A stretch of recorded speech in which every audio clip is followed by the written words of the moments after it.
But before I stop, I just want to talk about one other thing. Somebody quoted Pogo earlier. We have met the enemy, and they are us.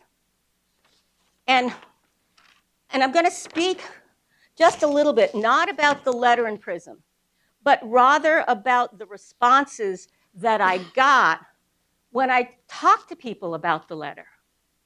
Because the responses that I got constitute very much an impediment to diversity. And this wasn't people on the street. I was in Baltimore. I didn't go out and say, hello, I'd like to talk to you. But no, these were people by phone, people who were there, people who were like good people. And the responses that I got kind of fit into other things, responses that I've gotten in similar kind of situations. So I just wanted to take a minute to talk about the 4 areas where I got responses. One is not publishing things that may be detrimental to diversity is censorship. Censorship was the biggest comment I get. To which my response is, we make judgments all the time about what to publish and what not. And we do it based on quality, we do it based on relevance, and we do it based on appropriateness to the audience. And I'm asking that the same criteria that we use to make judgments about publishing in general, when it's stuff that deals negatively without evidence and data to diversity, that we think about applying the same standards that we would to a research study or to an opinion piece.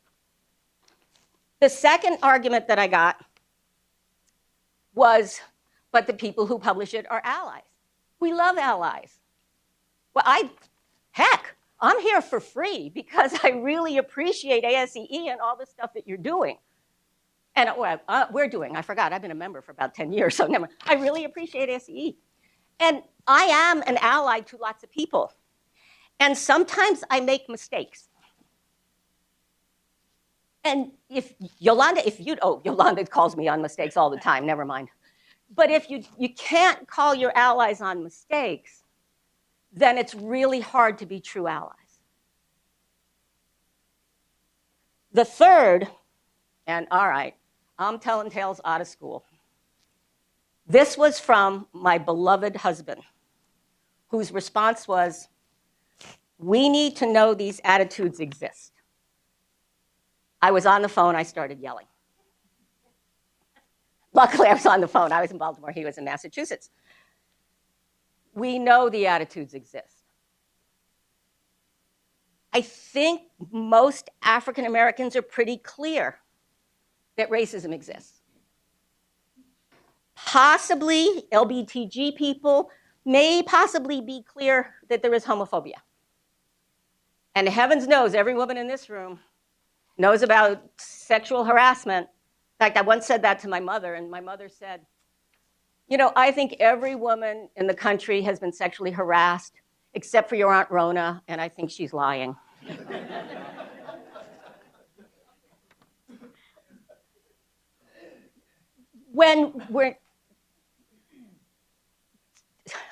I still can't even speak to Tom about it because I was so upset when he said that. Because when attitudes are kind of given the kind of legitimacy and credibility, then it really becomes more of an impediment.